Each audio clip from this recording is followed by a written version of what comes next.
Welcome to Teachers Talking Teaching, where we celebrate and elevate the art of teaching. And we're back this week with Amy Otteman-Freeman, who teaches high school English classes. And we would love to dig in this week, Amy, more into your passions around teaching English and just how you go about handling high schoolers, because I teach elementary. Oh, thank you. But you mentioned last time that British literature is your big passion. So that seems like a hard sell to high schoolers. So how do you make that like the class they want to sign up for and make it interesting and bring it to life and get them through Old English and Middle English readings? And So what, and this is actually something that I'm doing in my World Lit class. My teammate and I have put this together, but I spend a lot of time looking at how do we see ourselves in literature?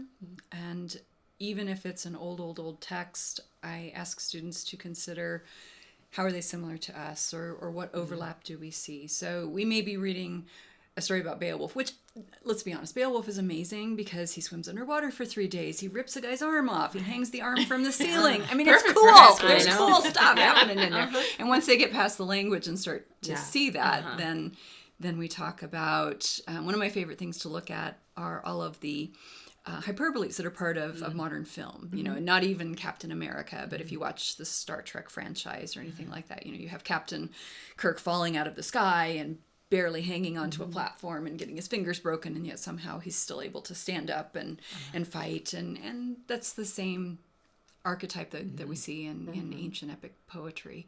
And then I always have connected things to history and to art and to philosophy, and so that I think helps pull more students in because a lot of students are really interested in history. And so anytime I introduce a unit, this is very postmodernist of me, but I like it to be situated in the time period, and let's look at what's happening historically and what's the government doing and what are writers thinking about and how are they reacting to the world around them. How does art show this? How does literature show this? And so there's more connections. Bless the Americans, that's hard to do because in America, you know, you've got this happening in history and the artists are doing one thing and the writers are doing something completely different. And so it's harder to do with American history. But with world and British literature, it's easier to see those connections, and it becomes mysteries are one of my great passions. I grew up on Scooby-Doo and I loved it. And it just sort of dawned on me recently that one of the reasons I love English so much is that there are all of these little nuggets that are hidden in the text that the writer puts in there for you, and you're looking for how it fits together and why the writer did that, and it's fun. And so I try to get the students to see it in the same kind of light. So, you know, we might be talking about Wordsworth's romantic motifs, but then we look at Shelley or Keats and they see, oh, he's doing the same thing, but he's doing it in a different way. And so that becomes really fun. I also enjoy encouraging students to use different literary criticism lenses. So, you know, if I have students who are really interested in politics or money and the way money affects the world, you know, I encourage them to think about things through a Marxist lens and how is capitalism influencing our characters. Feminist lenses, gender lenses, those are also great as well. And so it helps students put a part of themselves and their interests into the texts that we read. One of the interesting things about being an educator, and you talked previously about having a minor in history, is inevitably, even though you have a content focus area, you end up being more of a transdisciplinary teacher. Like you're trying to bring the connections about the world together for students so they can take whatever concept it is and see it in the world and understand it about the world. And how does that kind of role of you having a minor in history really help facilitate, you know, your ability to make those connections for kids? I've often thought that I think I'm a better English teacher than I would have been a history teacher because I find history fascinating, but I don't know how well I would be able to get that across to students and engage them as well. But with my humanities background, I'm able to pull in lots of different areas. So we have statues, we have parliamentary papers that are written, you know, during the Industrial Revolution. And so I feel like I'm able to kind of balance the two loves a little bit more evenly. I've had students say, I like history, I didn't so much like English, and it was nice to have that that frame of reference, if you will. It's also a good critical reading strategy because I'm giving them the foundation. Okay, and here's what you're looking for in the text. And so students who are struggling to understand something are going to hopefully remember a lecture where we talked about how the writer's main focus is criticism, and this is what's happening in the government. And so they'll start to look for that in the text that they read. Talk about how you kind of marry because we know English classes have to do writing and reading. So how do you put those two together in a way that's meaningful for kids and also helps them become better writers? I think it varies from class to class. Sometimes we write about the texts that we're reading. Sometimes we do something completely different. With my 10th grade students, they actually, one of their frustrations sometimes is that I never give them a topic and say, we're going to analyze this story, you're going to write about this. There's a little self-preservation, truth be told, there, because I don't want to read 30 papers that are all on the same topic, and that's painful.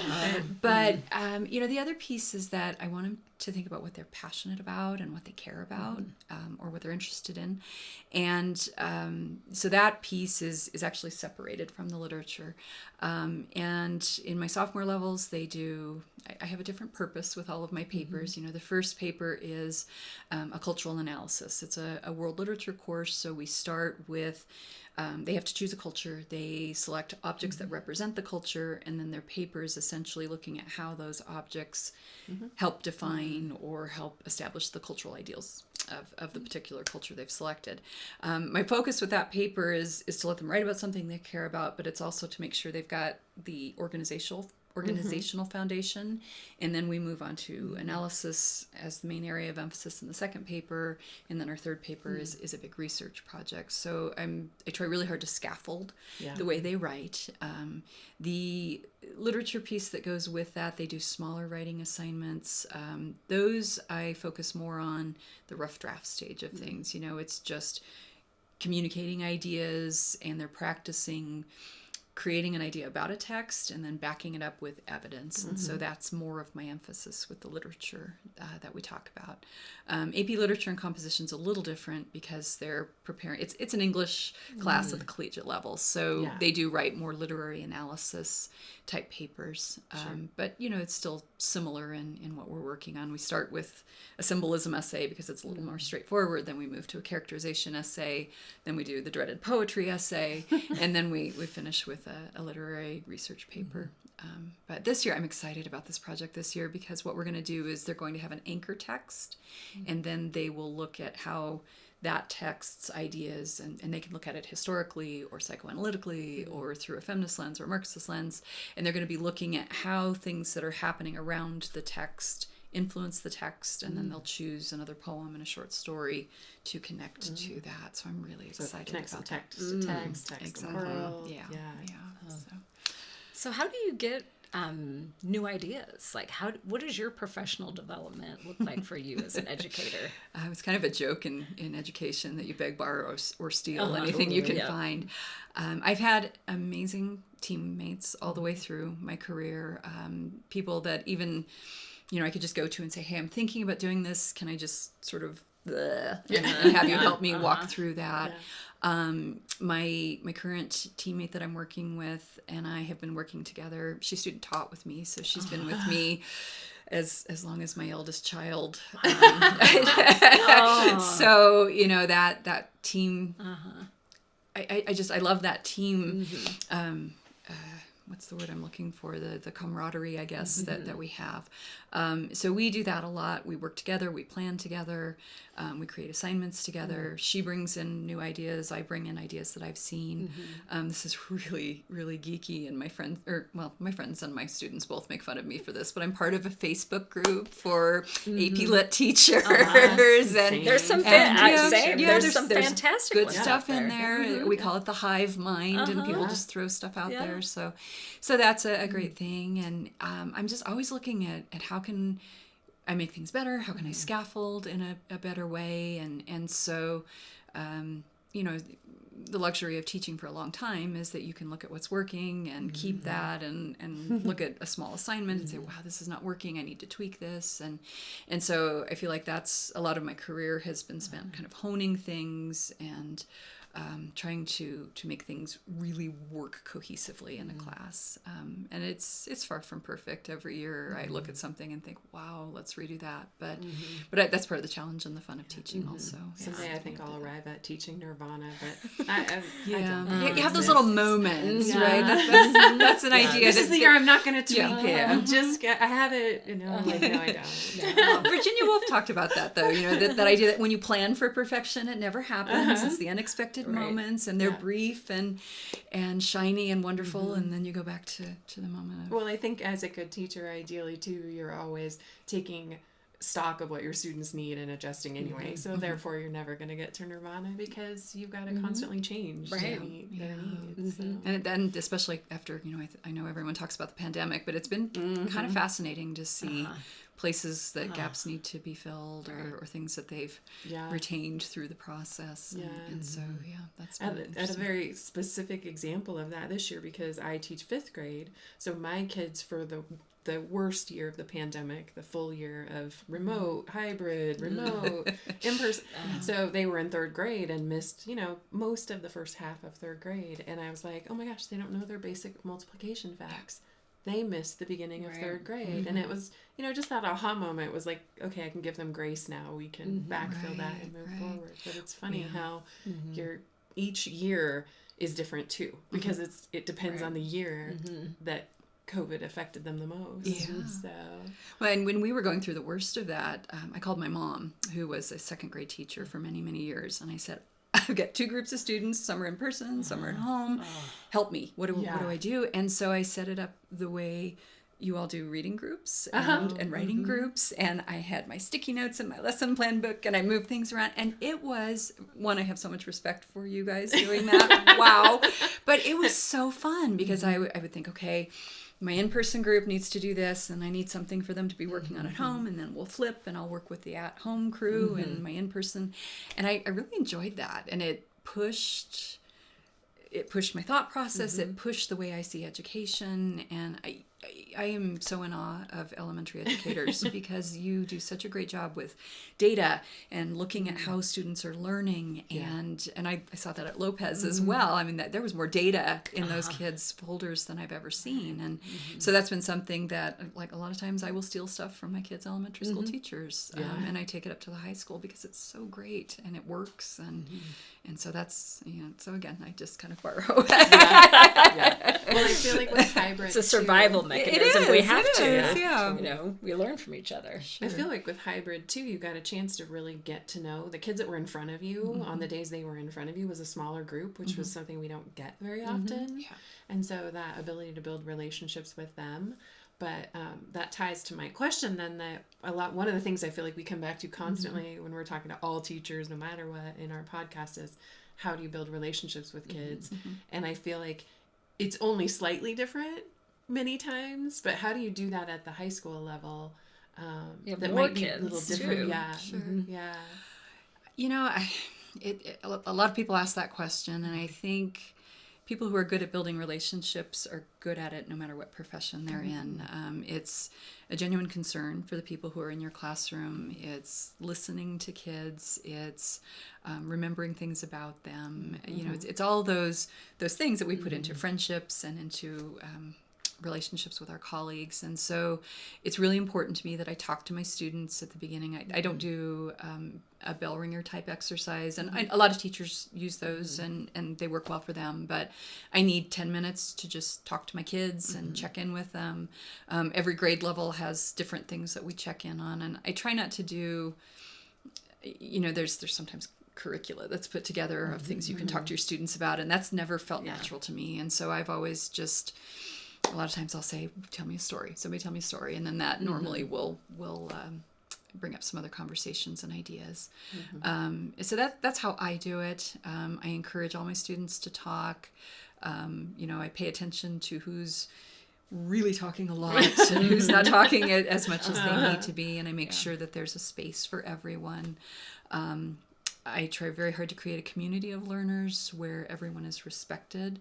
And I also try and create a class where students aren't afraid to try. I always say to them, you need to be brave. And that's my number one request of you, is that you may get the wrong answer, but I need you to be brave and try and throw some ideas out there, because something that doesn't work coming from you might spur something else from another student.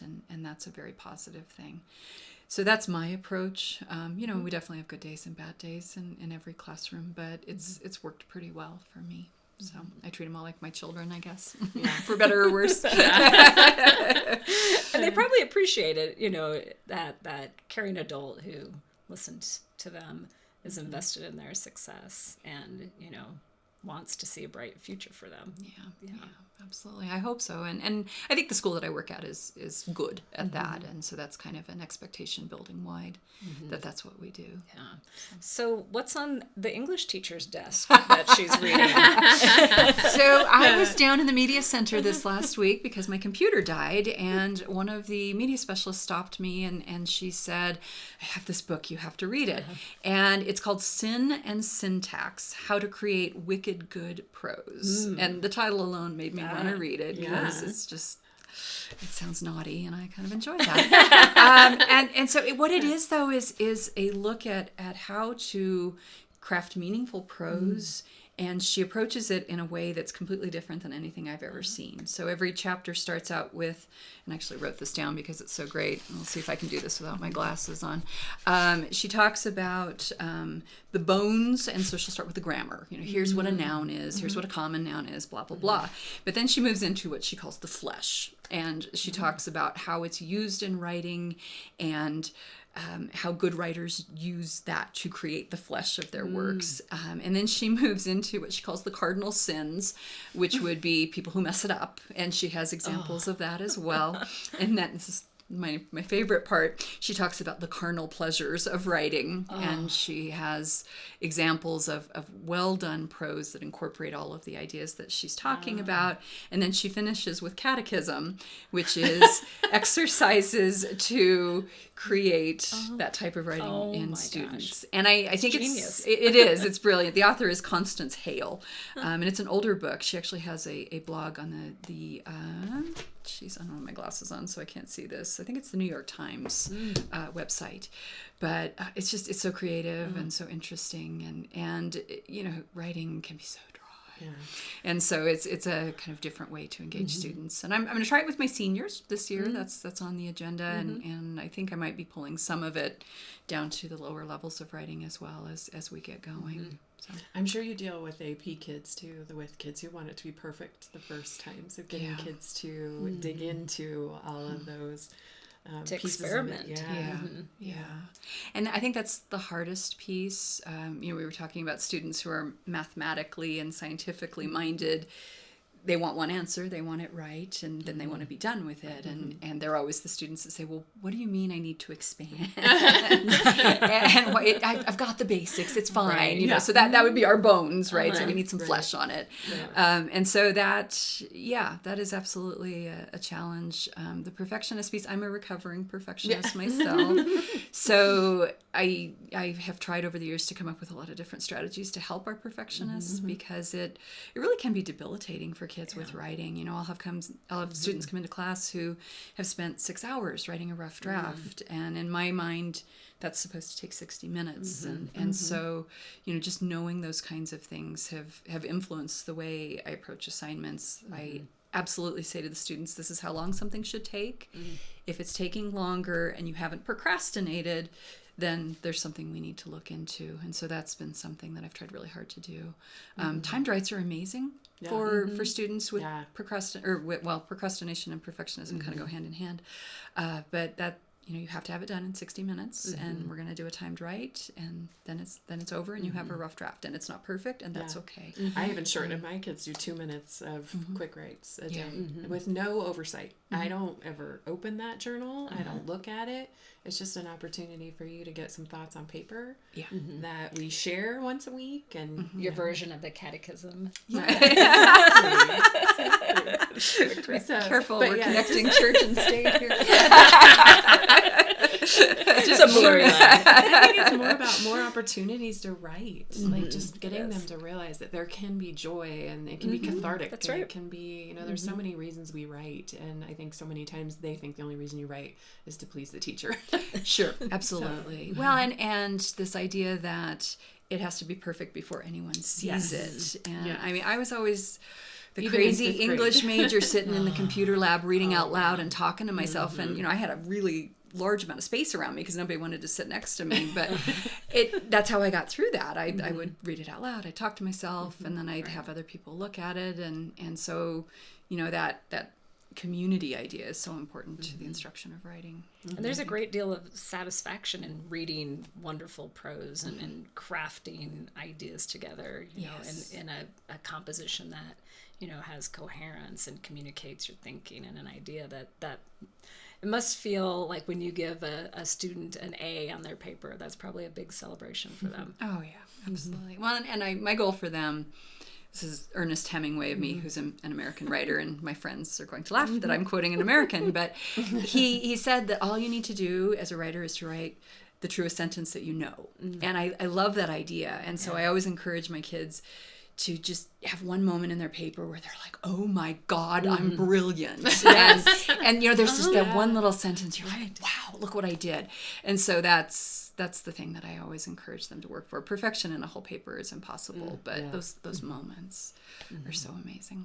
Well, we enjoyed spending some moments with you today. Thank you. It was wonderful. Like, I think, you. you know, both Tracy and I are avid readers. We could probably spend all day talking about like what you've read and what you enjoy, but we'll save it for another time. Sounds great. Thank you so much. Yeah, thanks for joining us.